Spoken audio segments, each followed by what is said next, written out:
신앙 고백합니다. 예수님은 그리스도 모든 문제 해결자입니다.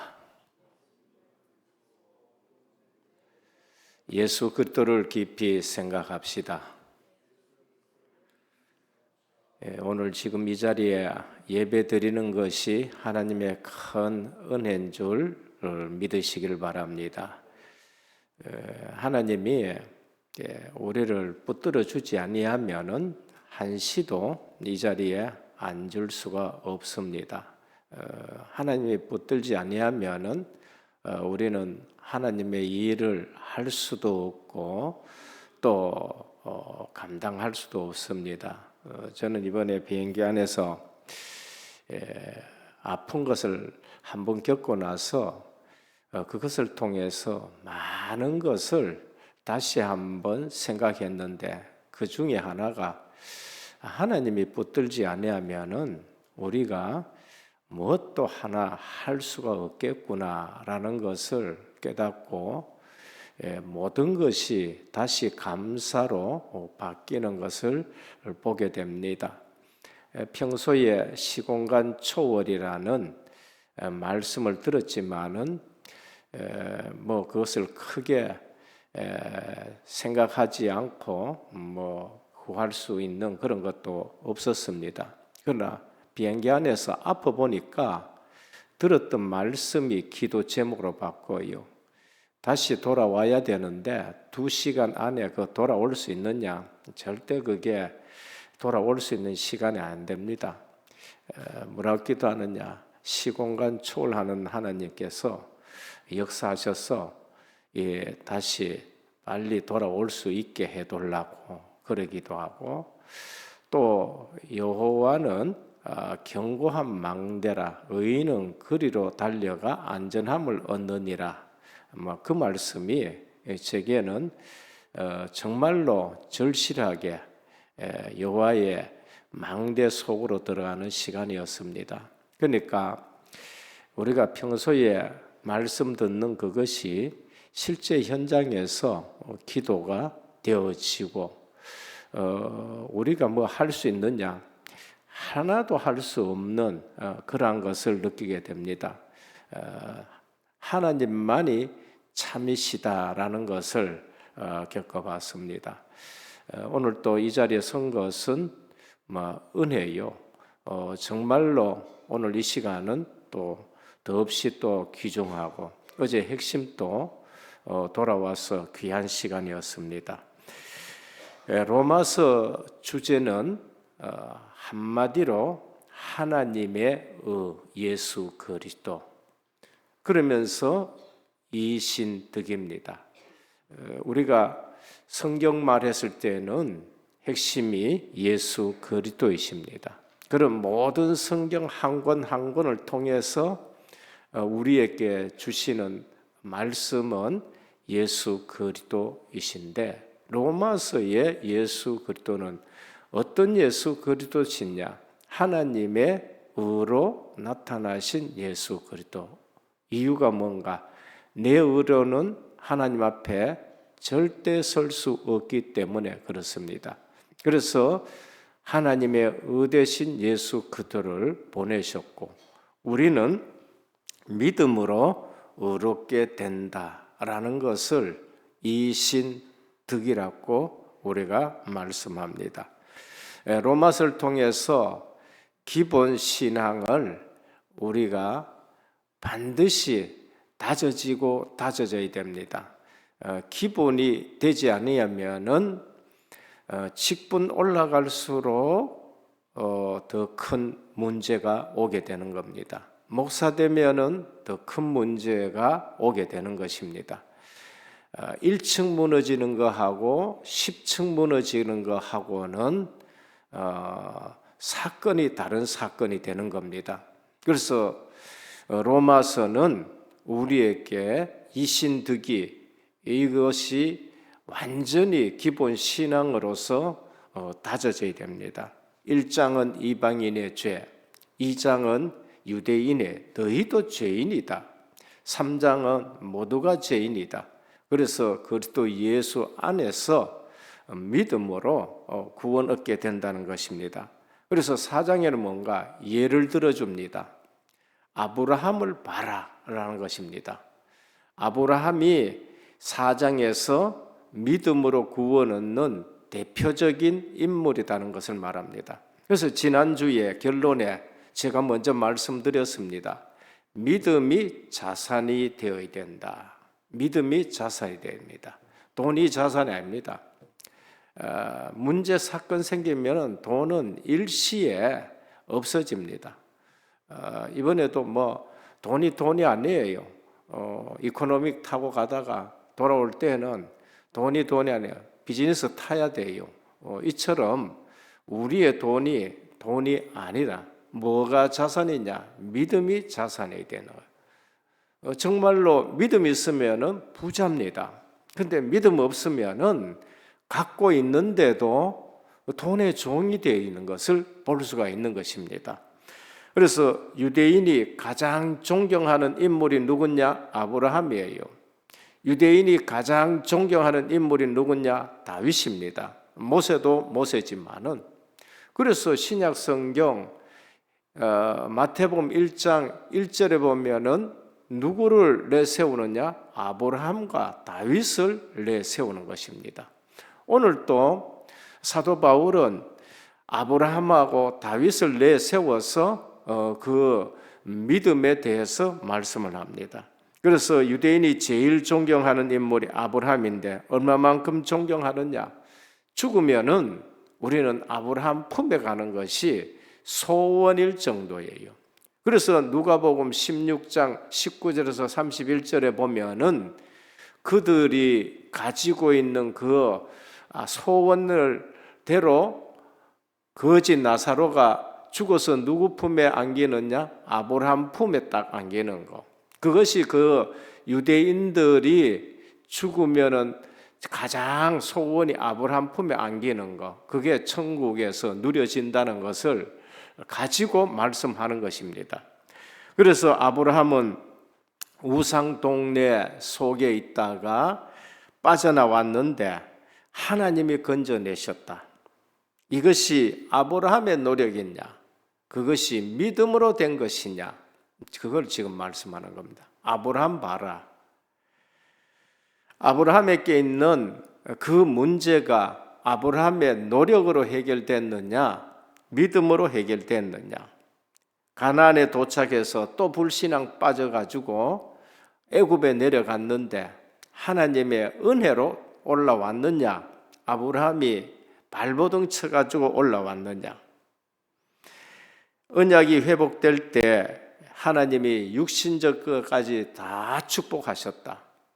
그리고 롯과 헤어졌을 때에 하나님이 동서남북을 보게 해가지고 이것을 너와 너 후손에게 준다고 했는데 이것이 아브라함의 노력이냐?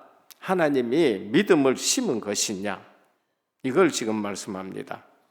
그래서 믿음의 조상 아브라함 그 후손까지 약속하신 대로 복을 받았는데 이삭, 야곱, 요셉 12지파 이게 아브라함의 공로로 된 것이냐?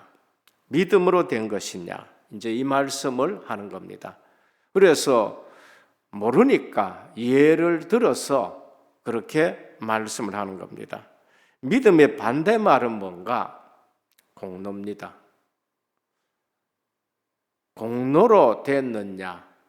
믿음으로 됐느냐? 행위로 됐느냐? 믿음으로 됐느냐? 이것을 지금 말씀합니다. 얼른 들으면은 늘 우리는 공로가 맞는 것 같아요. 얼른 들으면은 행실이 발라야지 맞는 말입니다. 윤리, 도덕, 공동생활에서는 맞는 말입니다. 어쩌면은 우리가 믿는 믿음이 허황될 수도 있고 공허할 수도 있는 얘기입니다.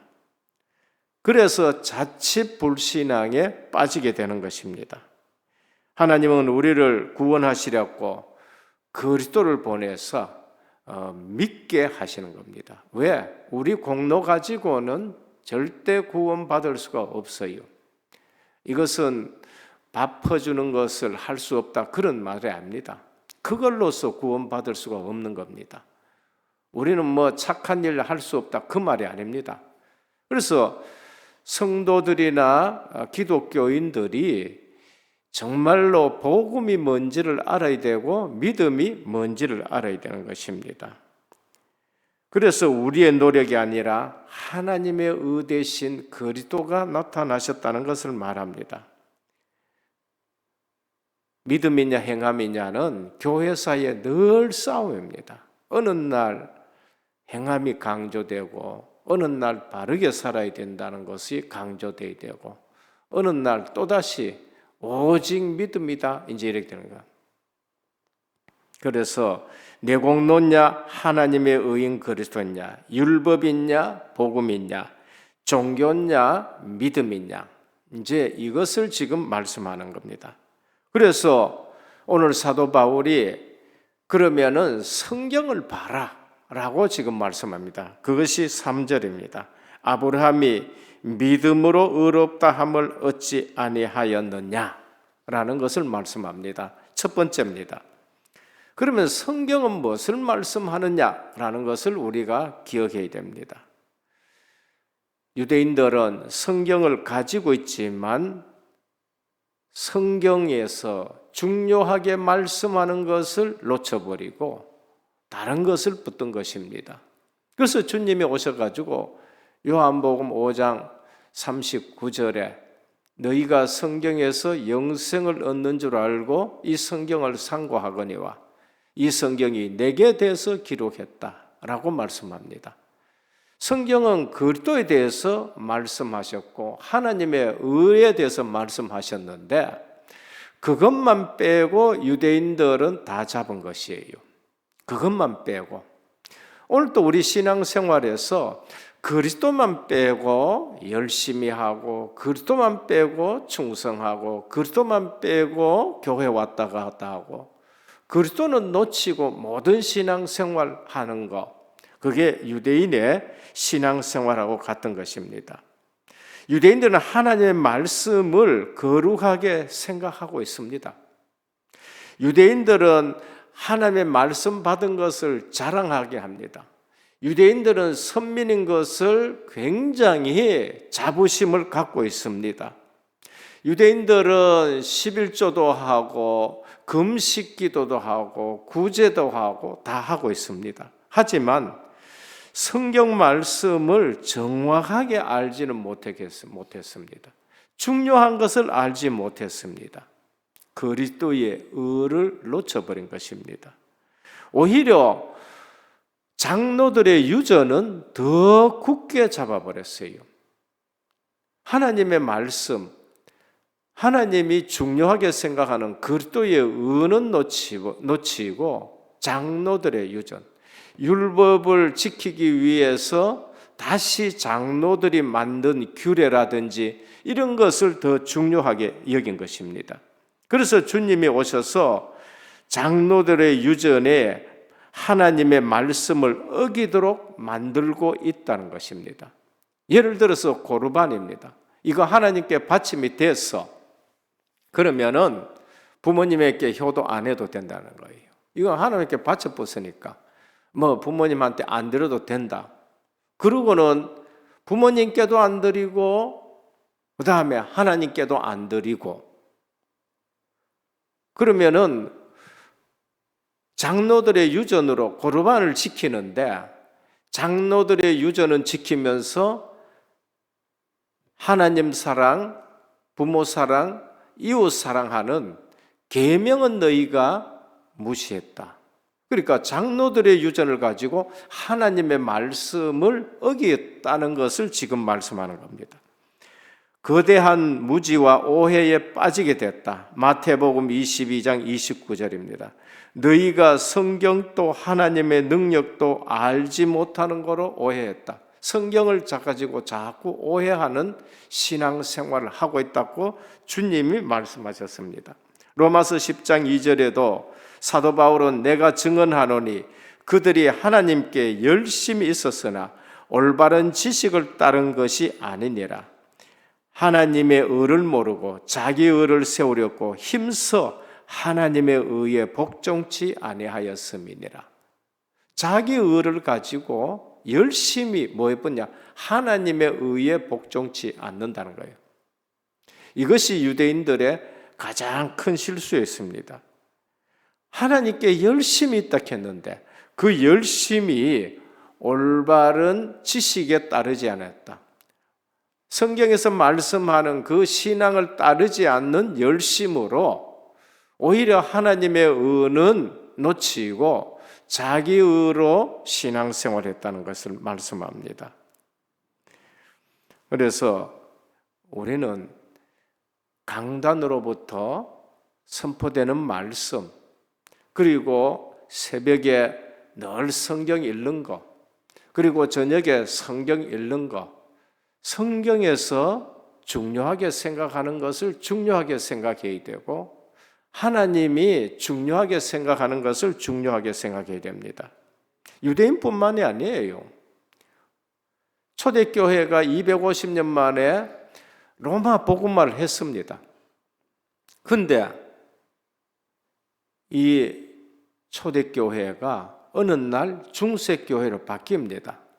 313년부터 기독교가 공인되고 392년에 로마가 국교화되고 그러다 보니까 복음 없는 사람이 교회로 들어오게 되고 복음 없는 사람이 눈도장 찍기 위해 가지고 이제는 또 예배 드리러 오고 그러다 보니까 복음 없는 사람이 신부가 되고 복음 없는 사람이 추징이 되고 교황이 되고 이런 시스템이 갖춰지다 보니까 중세교회가 어떻게 되느냐? 복음이 없는 암흑기가 됐어요. 나중에 세상 사람들도 그 시대를 어두운 시대, 흑암 시대라고 말할 정도로 세상 사람들이 이래서는 안 되겠다고 일으킨 것이 르네상스란 거예요. 그래서 정신 번쩍 들어서 일으킨 것이 종교개혁인 것입니다. 성경은 있었지만 성경을 제대로 읽지 않았습니다. 성경에 대한 합당한 권위도 세우지 않았어요. 로마 가톨릭은 어떻느냐? 그분들이 우리보다가 더 선행을 잘합니다. 어쩌면은 그분들이 우리보다가 연약한 사람을 시스템적으로 더 잘 도울 수가 있습니다. 그것을 우리가 잘못됐다고 하는 것이 아니라 오히려 우리는 배워야 될 것을 배워야 돼요.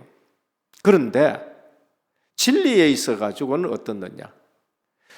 하나님의 말씀이 성경보다가 교회가 성경 위에 있는 거예요. 거기에서 잘못이 있는 겁니다. 그러니까 성경하고 상관없이 자꾸 나갑니다. 마리아를 높이기도 하고 마리아가 하나님의 어머니다고 얘기가 되어지고 어느 날 마리아는 원죄가 없다고 얘기되어지고 어느 날 마리아는 승천했다고 되어지고 어느 날 마리아 이름으로 기도하면 된다는 겁니다. 천주교를 비난하는 것이 아니라 우리보다가 훨씬 더 그분들은 사회적으로 약자를 돕고 하는 부분은 우리가 배워야 되는 거예요. 배울 것은 배워야 돼요. 그러나 진리적인 측면에서는 이처럼 주님이 오셨을 때에 유대인들이 자기들의 열심으로 하나님의 의를 가리우는 것처럼 이러한 신앙생활이 된다는 것을 말씀합니다. 루터라는 사제가 틀린 것을 말씀했어요.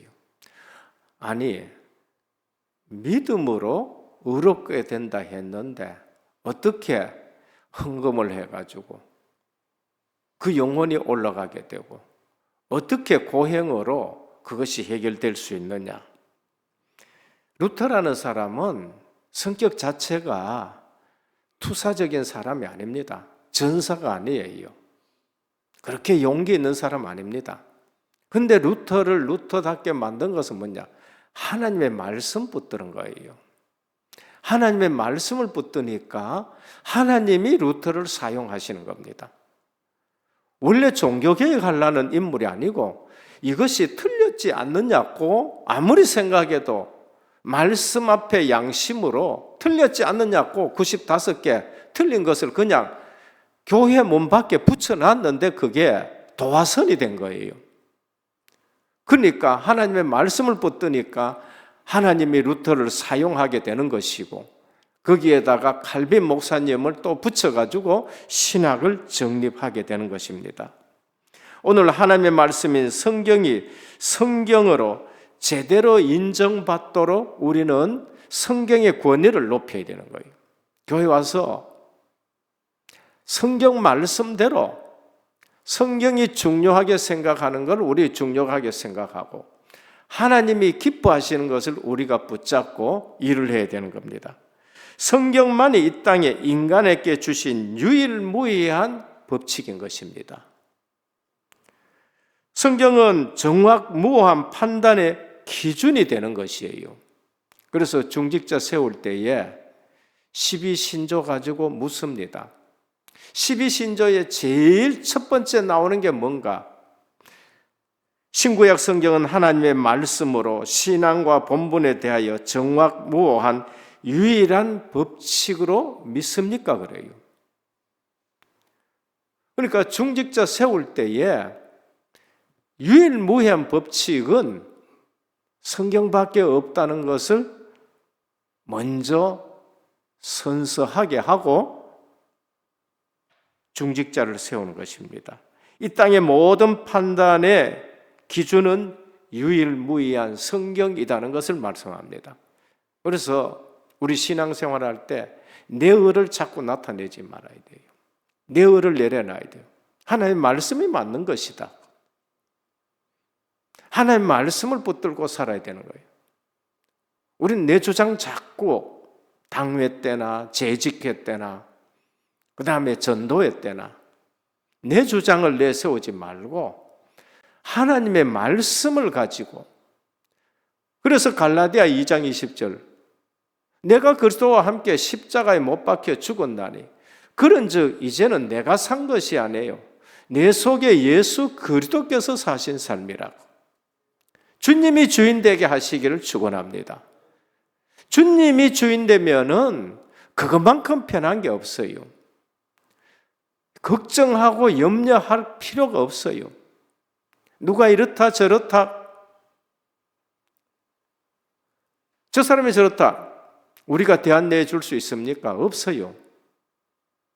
대안 내줄 수 없는 사람이 이것저것 얘기할 필요 없고, 내가 그리스도 앞에서 내가 죽고 주님이 주인 되는 삶을 사셔야 돼요.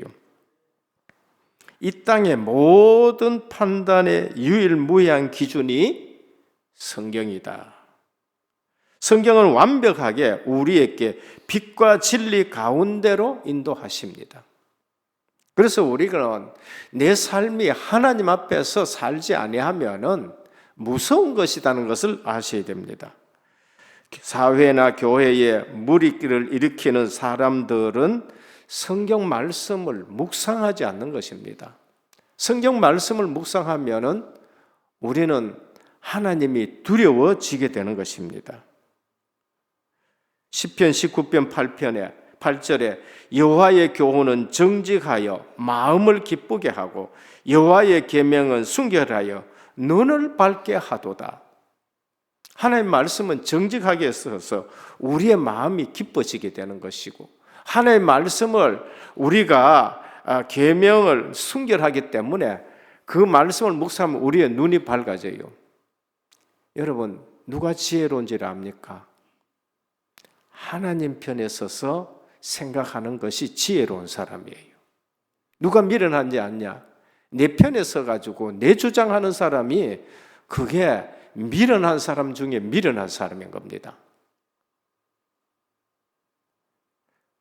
어느 날 베드로가 무식한데 주의 말씀 편에 서고 주님 편에 서고 주님의 증인으로 서가지고 자꾸 말하니까 저 사람이 갈릴리 사람이 아니냐? 어떻게 저렇게 지혜로운 말을 하느냐는 거예요. 오늘 우리 모든 성도님들 모든 사건 문제 그러면서 다툼 의견 대립 있을 때에 하나님 편에 서 가지고 생각하시길 바랍니다. 그러면은 저분이 지혜롭다는 얘기를 듣게 되는 것입니다. 디모데후서 3장 16절입니다.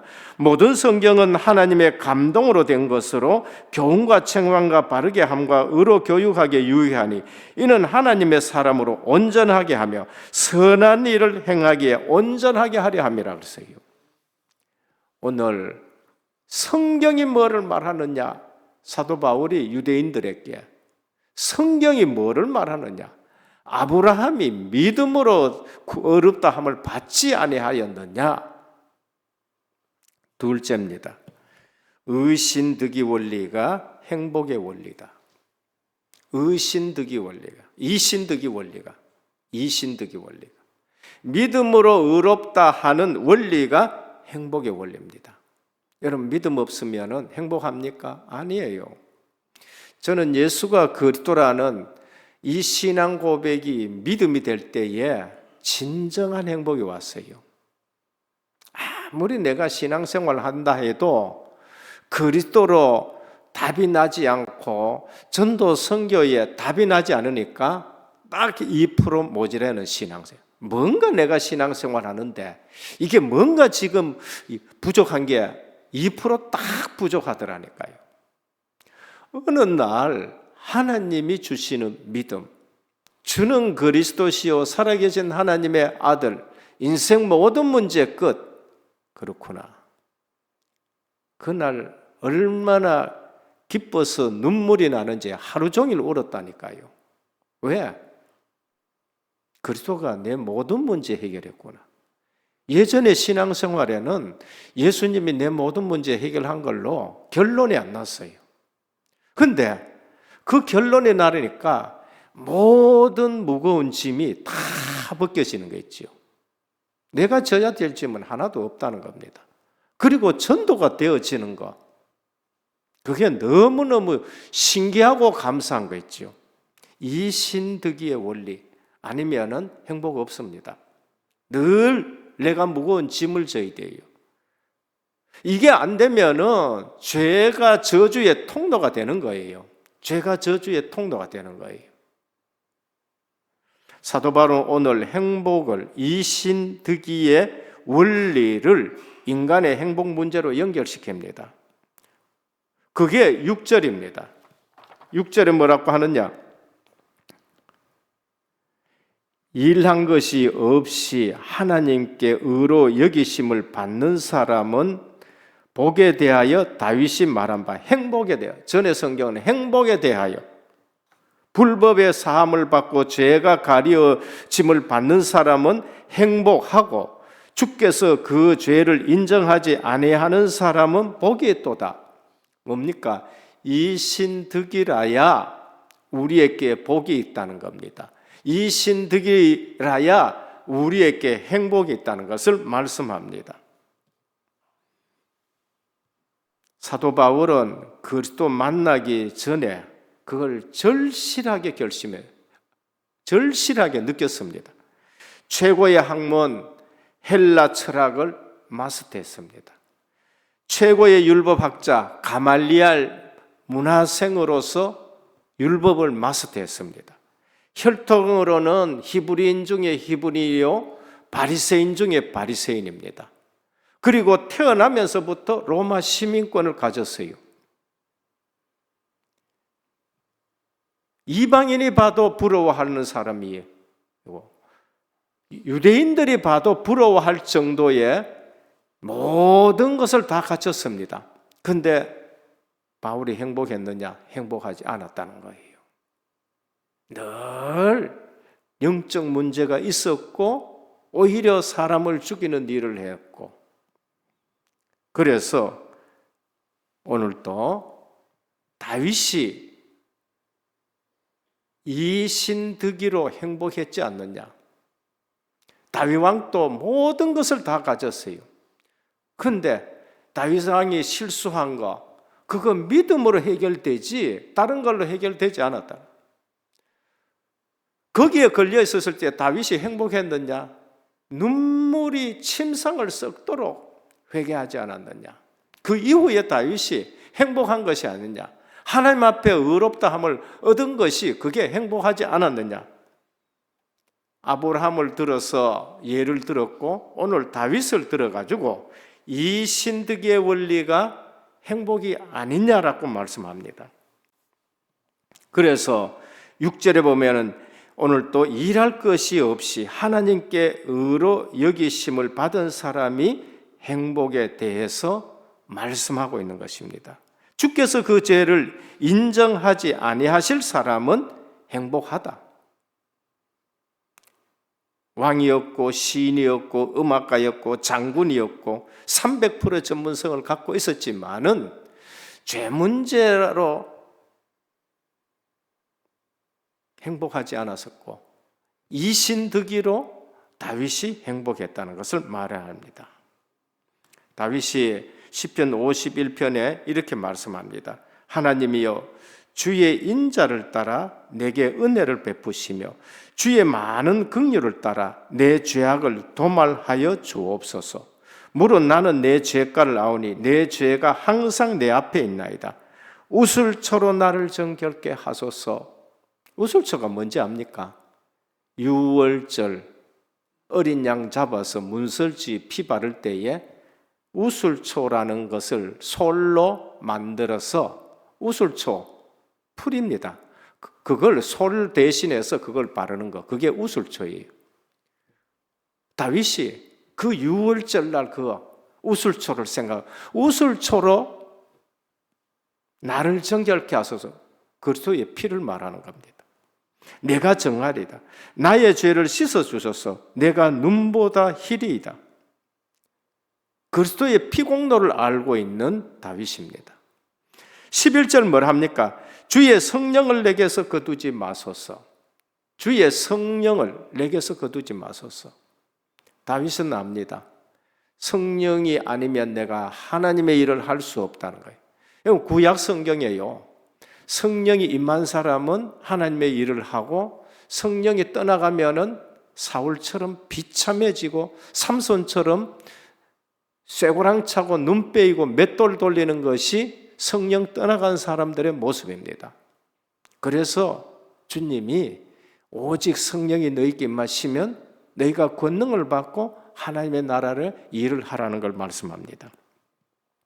이 신득이의 원리가 참 행복입니다. 내게 믿음이 있으면은 행복해요. 내게 믿음이 있으면은 나는 부자가 되는 것이고, 내게 믿음이 있으면은 성령이 역사하셔서 내가 하나님의 일을 할 수 있고, 믿음이 자산 되기를 축원합니다. 믿음이 자산이 되셔야 돼요.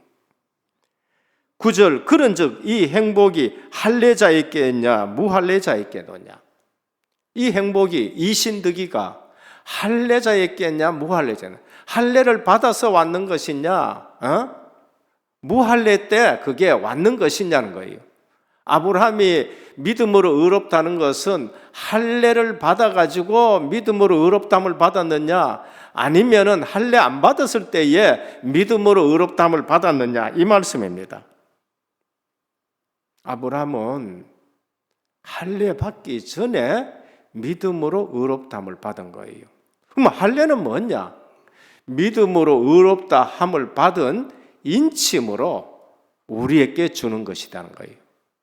다시 말하면 세례 받아가지고 구원 받았느냐? 세례 받기 전에 믿고 하나님의 자녀가 돼서 세례를 베푸느냐 그 말이에요. 오늘 우리는 예수 그리스도를 영접하고 나서 세례를 받는 거예요. 예수 그리스도를 믿은 자에게 믿는 자의 표시로 징표로서 세례를 베푸는 거예요. 그래서 세례는 구원받은 자의 징표이지 구원의 방편은 되지 않아요. 구원의 방편은 오직 믿음인 것이에요. 그 믿음으로 구원받는 거예요. 구원의 조건은 믿음이지 세례가 믿음의 방편은 아니다라는 것을 말씀합니다. 그럼 무엇을 믿어야 되느냐? 하나님의 의되신 예수 그리스도를 믿음으로. 세 번째입니다. 신앙의 정통성을 이어가야 되는 겁니다. 18절입니다. 18절에 보면은 아브라함이 바랄 수 없는 중에 바라고 믿었으니 이는 내 후손이 이 같으리라 하신 말씀대로 많은 민족의 조상이 되게 하려 함이라고 말씀합니다. 23절입니다. 그에게 의로 여겨졌다 기록된 것은 아브라함만을 위한 것이 아니요 의로 여기심을 받을 우리도 위함이니. 믿음의 정통성입니다. 갈라디아 3장 9절입니다. 그러므로 믿음으로 말미암은 자는 믿음이 있는 아브라함과 함께 복을 받느니라. 믿음의 정통성을 말합니다. 신앙의 정통성을 이어가는 거예요. 우리도 구원받는 것이 어떤 믿음이냐? 아브라함이 믿은 그 믿음으로 우리가 구원받는다, 그 말을 한 거예요. 그럼 우리 신앙생활이, 오늘 우리 전도단체가 무슨 정통성을 이어가야 되느냐? 늘 말씀하죠. 창세기 3장 15절, 이사야 7장 14절, 그리고 마태복음 1장 18절에서 18절에 23절, 마태복음 16장 16절, 지금 우리에게 말씀하는 게 뭐예요? 믿음의 정통성을 이어가야 된다는 거예요. 요한복음 8장 56절, 너희 조상 아브라함은 나의 때에 올 것을 즐거워하다가 보고 기뻐하였느니라. 지금 우리는 로마서는 조금 논문 형식이고 논리적이기 때문에 딱딱할 수 있지만은요, 이거 신앙의 기본 안 다져 놓으면은 신앙의 정통성을 우리가 갖추지 아니하면은 어느 날 우리 신앙에 금이 가게 되어지고 문제가 오게 되어지고, 아파트 무너지듯이, 철근 들어가지 않는 아파트 무너지듯이 무너지는 겁니다. 신앙의 정통성을 이겨야 해요. 우리는 누구의 믿음과 같은 믿음을 가지고 있어야 돼요? 아브라함이 믿은 것 같은 믿음을 가지고 있어야 돼요. 믿음의 내용은 뭐니까? 창세기 3장 15절, 이사야 7장 14절, 마태복음 16장 16절. 그럼 정통성은 뭔가? 사도행전 2장 42절입니다. 아브라함의 믿음을 가지고 그리스도가 오셔가지고 너희는 나를 누구라 하느냐? 그걸 누가 가르쳐줬어요? 이제 사도들이 우리에게 전해준 것입니다. 그래서 사도의 가르침을 받아 서로 교제하고 떡을 떼며 오로지 기도하기를 힘쓰니라. 성경을 가지고 누가 우리에게 가르쳐줬느냐? 사도들이 가르쳐준 거예요. 사도들이 신앙 고백 위에 세운 교회를 통해서 정통적인 신앙이 오늘 우리에게 전달되어져야 되는 거예요. 제가 주보에 사도행전 2장 42절 그냥 적은 것이 아닙니다. 모든 우리의 주제를 적고 있지만은 주제 밑에 항상 적어 놓는 것이 뭔가? 사도행전 2장 40에 사도의 가르침을 받아, 강단의 가르침을 받아. 사도는 누구를 길러냈어요? 속사도를 길러냈어요. 속사도를 길러냈습니다. 속사도 시대 지나가지고는 누가 있었어요? 교부 시대입니다. 아브라함의 믿음, 그리고 사도들에게 전해준 그 믿음, 속사도를 통해 가서 교부들 중에 대표적인 분이 누구예요? 어거스틴이에요. 어거스틴이 뭐랬습니까? 은총신학을 세워놨어요. 그 전까지는 신학 세울 시간도 없고, 전도하기 바쁘고, 핍박받아 신앙 지키기 바쁘고, 핍박시대는 그러는 거예요. 그러나 핍박시대가 끝나니까 어거스틴은 은총신학을 세워, 우리가 구원받는 것은 하나님의 은총으로, 하나님의 은혜로 구원받는다. 그리고 나서 어느 날 중세교로 빠져버리니까 루터가 그 믿음을 또 가지고 끄잡아내는 거예요. 오직 의인은 믿음으로 말미암아. 거기에다가 칼빈 목사님은 뭘 합니까? 하나님의 절대 주권 5가지 가지고 전적 부패에 있는 우리에게 하나님의 은혜로 우리가 구원받게 된다. 은혜의 복음을 계속 얘기하는 겁니다. 그리고 나서 또 딴 신학이 나올 때에 웨스트민스터 사원에서 모여가지고 또 신앙 고백을 다 정리해 놓은 겁니다. 그래서 중직자 세울 때마다 웨스트민스터 신앙 소열이 것을 인정하느냐 믿느냐라고 늘 묻는 거예요. 이거 그냥 우리가 하는 게 아니라 정통적인 신앙을 따라서 우리 신앙을 생활하겠느냐는 것을 말씀하는 겁니다. 중직자 세울 때에 왜 묻느냐? 그거는 신앙의 정통성을 이어가자는 거예요. 그러면서 미국 선교사들이 들어오면서 퓨리탄 정신, 순수한 신앙생활을 하자. 유럽에서 우리 순수한 신앙생활을 못하겠다. 건너간 사람이 청교도 신앙이에요. 청교도 신앙이라고 순수하고 깨끗한 신앙생활을 하자는 거예요. 그 신앙을 가지고 우리나라에 와서 전해준 겁니다. 오늘 신앙의 정통성을 이어가요. 그러면서 오늘 우리는 뭐합니까? 성경적인 전도운동을 하자. 우리의 신앙생활 10가지 발판, 그게 전부 다가 신앙의 정통성을 이어가는 발판이라는 것을 우리가 알아요. 그냥 누가 10가지 발판은 신앙의 정통성을 이어가는 그러한 발판이고, 성경적 전도, 우리는 성경대로 전도하자라는 것을 말씀합니다. 오늘 또 우리 자신이 아브라함의 신앙을 이어가면서 우리 후손들도 정통성으로 이어가야 되는 거예요. 믿음의 조상이 되셔야 돼요. 저희 시골에 가면은 뒤에 산이 있습니다. 거기 가면은 비석이 하나 있어요.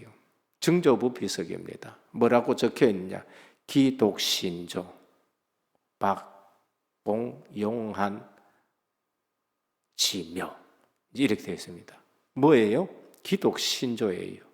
우리 집안에 처음 믿음의 조상이 됐다는 것을 말하는 거예요. 아브라함이 믿음의 조상이 되는 거예요. 오늘 우리는 정통적인 신앙생활, 어디에서 근거해서 뿌리에서 내려서 지금 오느냐라는 것을 알고 오늘 성경적 전도에 우리는 또 조상이 되어야 되는 거예요. 결론입니다. 율법은 은혜의 종속적인 것으로 한계를 분명히 드러납니다. 율법 신앙생활하면 한계가 분명히 오겁니다. 율법은 은혜에 종속된 것이에요. 율법은 은혜보다 크지 못합니다. 율법 신앙생활하면 한계가 와요. 은혜의 신앙생활하면 한계가 없습니다. 그래서 빨리 복음 체질화되고 빨리 기도 생활을 해보고 빨리 세계 복음화로 나가기를 축원합니다. 둘째, 의롭게 인정되는 것은 외적인 조건과 무관합니다. 외적인 조건이 아무리 훌륭해도 그것 가지고 의롭게 되질 못해요. 거기에 많이 속습니다. 그래서 성경에서 말씀하는 기본 신앙을 든든히 세우셔야 됩니다. 외적인 것에 속지 말고 내 속에 사단의 망대가 무너지는 의신득이의 망대 세우기를 축원합니다. 믿음이 내 자산이 되어야 돼요. 셋째, 성경적 전통성을 잇는 전도운동의 망대를 지금부터 세우셔야 돼요. 많은 틀렸다고 얘기하지 않습니다. 그러나 성경적 전도운동의 정통성을 이어갈 수 있는 망대 세우는 이제부터는 우리 은혜교회가 그렇게 되기를 예수 그리스도 이름으로 축원합니다. 주님 감사합니다. 이신득이 믿음으로 구원 얻는데 모델로 아브라함을 우리에게 주셨습니다. 아브라함의 믿음으로 모든 할례 받는 자나 무할례 자나 다 구원받게 되는데 주님이 오셔서 사도들을 통해서 오늘 또 우리에게 전달된 이 믿음이 자산이 되게 하여 주옵시고 율법 신앙생활은 한계가 오는 것을 우리가 알고 은혜 속에서 강하고 담대한 하나님의 백성으로 서게 하여 주옵시고 믿음의 정통성을 가지고 이제는 성경적 전도로 신앙의 망대 세우는 저희들 되게 하옵소서. 예수 그리스도 이름으로 간절히 기도드립니다. 아멘.